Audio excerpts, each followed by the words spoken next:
Today we're going to be talking about idiomatic expressions.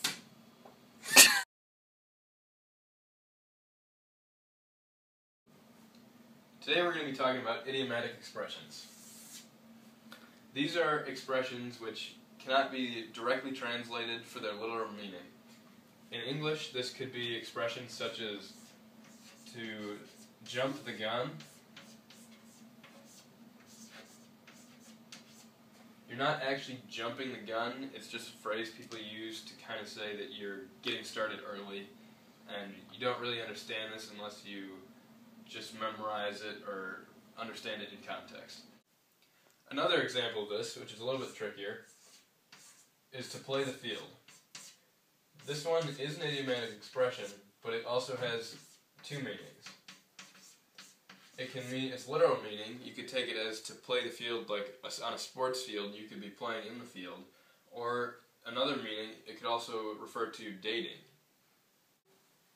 In Spanish, two of the most common verbs to use when forming idiomatic expressions are tener and hacer, which are what we are going to focus on. Okay, so one of the verbs we're going to be talking about today is hacer, which means to do or to make. Now, some sentences that you can translate literally with hacer, maybe yo hago el pastel, which means I make the cake. However, hacer, when used in idiomatic expressions, there's a third meaning added. So if I were to say hace frío, and this can be used with any temperature descriptions, this means it is cold, and the it is different from to do or to make. This can also work for hace buen tiempo, and hace buen tiempo means it is good weather. Now, as you can see, hacer doesn't necessarily always mean to do or to make. It can have extra meanings.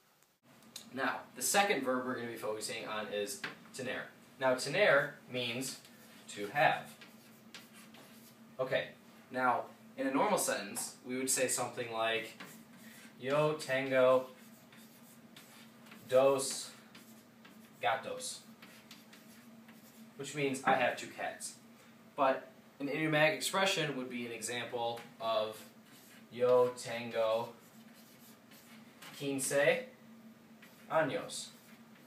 Now, this literally translates to I have 15 years. But in English, we wouldn't say that. We would say I am 15 years old.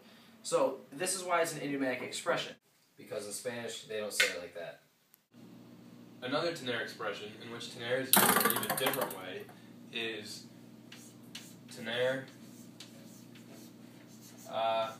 bien. Now, if you were to translate this word for word from Spanish to English, it wouldn't even make sense as a sentence. But if you take the meaning as an expression, you would find that this means to find convenient.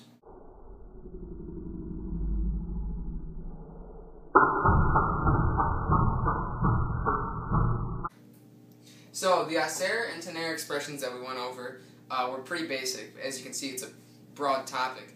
But hopefully you get the picture and you know how to understand tener and hacer expressions.